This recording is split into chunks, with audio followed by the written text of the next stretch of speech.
Today we're going to be learning about chemistry's first chapter, matter around our surroundings.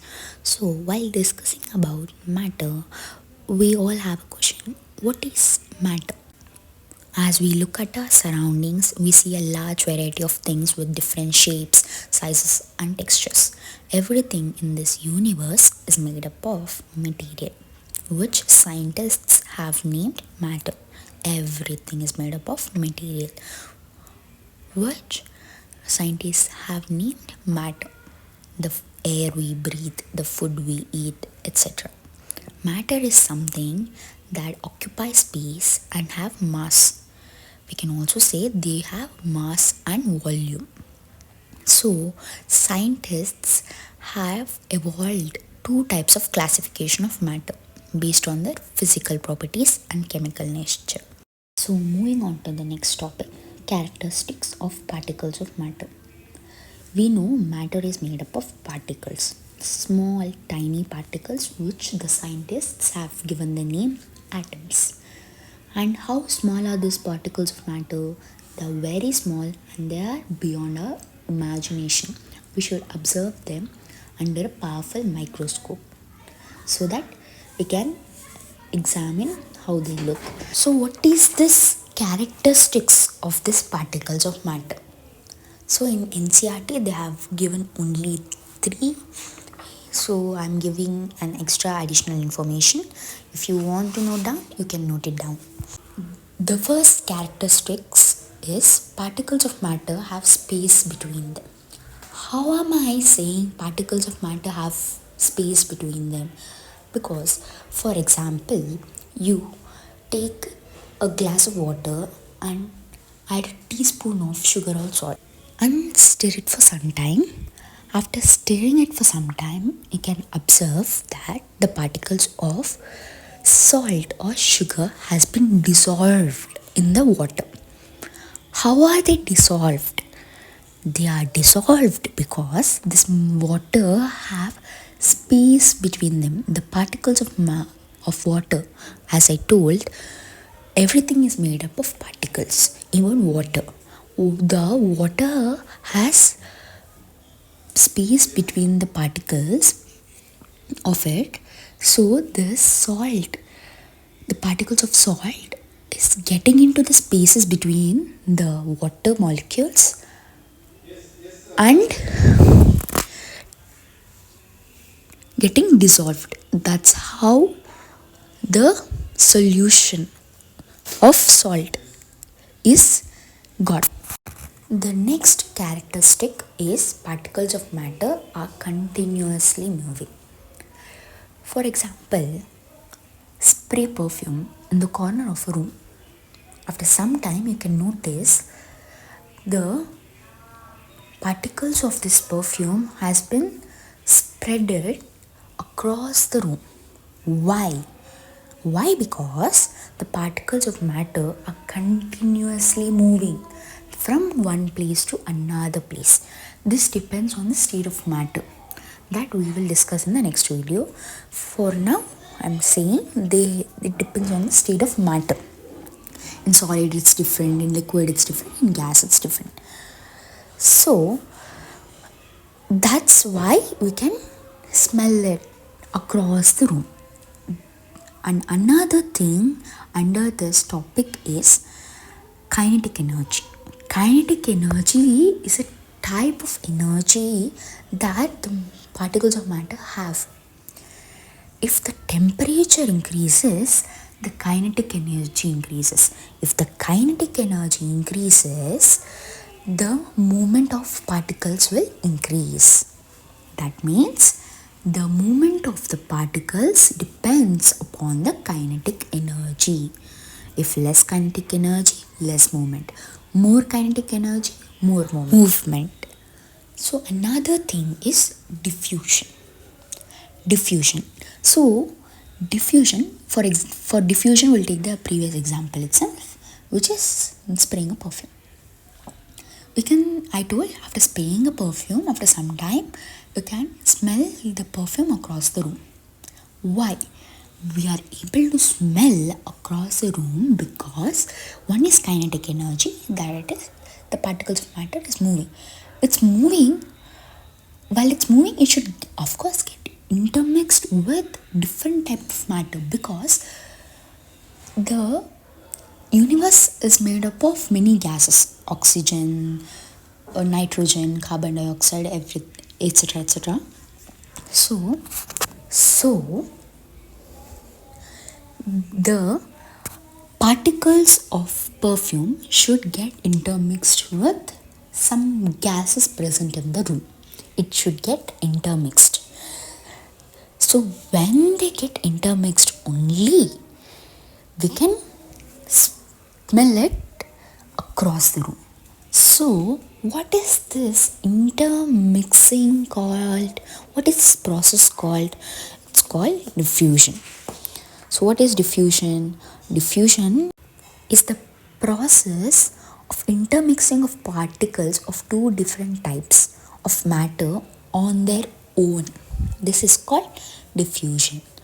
For example, your mama is cooking food. It's hot. Like for example, Maggie. You are able to smell as soon as you are entering the kitchen. You are able to smell it. Whereas after some time, the hot food has turned cold. You will not be able to smell it that much. Why?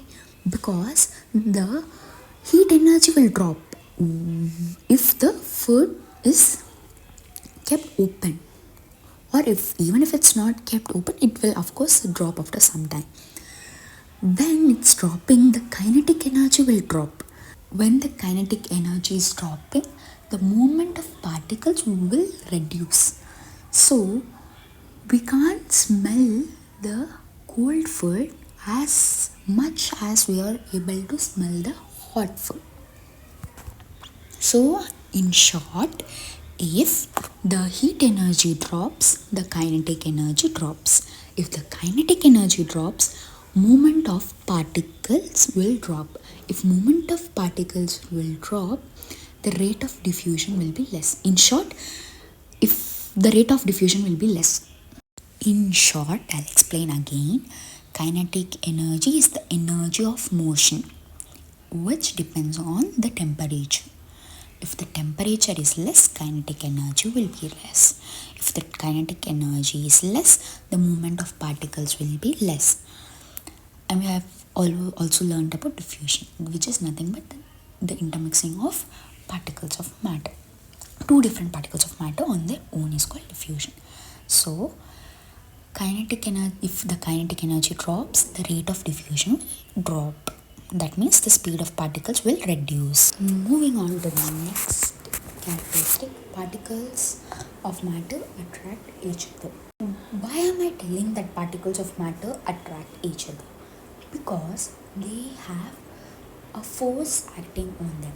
As we know, force is something, a force is like push or pull on an object. That's called force.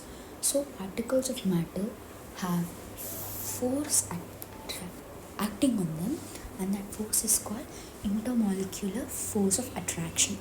They have force of attraction acting on them, like how magnet pulls the iron and nickel objects, like that they have force acting on them. That force is called intermolecular force of attraction. This force of attraction keeps the particles of matter together in one place. So instead of letting them move freely, it keeps them together in one place. What keeps them together in one place? The intermolecular force of attraction keeps them together in one place. This attraction varies from object to object, or no, not object to object. It varies the matter to matter. Solids have the strong attraction, liquids have less attraction, so gases have the least attraction. Solids have strong attraction, liquids have less attraction, gases have the least attraction. In solid, the particles of matter are packed, whereas in liquids, it is not so packed. In gases, it's very less. in compared to solid. In gases it's very least. The best example is LPG and CNG. Or else you can also take in LPG gas, or not LPG gas cylinder, you can see a vendor selling balloons. Why is and he'll have many balloons, and along with balloons he'll have a machine to pump the balloons. With one cylinder he's able to pump many balloons. How? Because the gas particles have very good compressibility, that it can be large volumes of gases can be compressed in one cylinder. Can you imagine? In just one cylinder, large volumes of gases is stored. That's why the vendor is able to blow a lot of balloon, not blow, pump a lot of balloons from just one cylinder. So, in summary, I'm telling particles of matter have force attracting on them. That force is intermolecular force of attraction. The particles of matter attract each other. In solid, it is strong. In liquids, it's less. In gases, it's the least. So this intermolecular force of attraction keeps the particles of matter together in one place. This intermolecular force of attraction varies from matter to matter. It doesn't remain same in every matter you come across. Moving on to the next characteristics, which is particles of matter are very small. The particles of matter are very small. Even one sugar cube is made up of millions of particles. And the best example I can give is in the NCERT, it's given per this. The potassium permanganate. Here what is given in the NCERT book, they told us to take 2 to 3 crystals of potassium permanganate and dissolve them in 100 ml of water. Take out approximately 10 ml of the solution and put it into 90 ml of clear water. So in this 100 ml of water, they told us to add 2 to 3 crystals of potassium permanganate. After stirring it, they told from the solution you take 10 ml and add it in 90 ml of clear water. From this already dissolved solution, you should take 10 ml and add it in 90 ml of water. This you should repeat 5 to 8 times or 8 to 9 times. You should repeat. You can see in every dilution the color will be decreasing, but it may become transparent, but it will even I'll not say it will become completely transparent, but some color will be left. We can't achieve the clear solution back again. So you can imagine that only 2 to 3 crystals of potassium permanganate can cause such a great difference. So particles of matter are very small. Even one sugar cube or one sugar crystal or potassium permanganate crystal is made up of millions of particles. They are very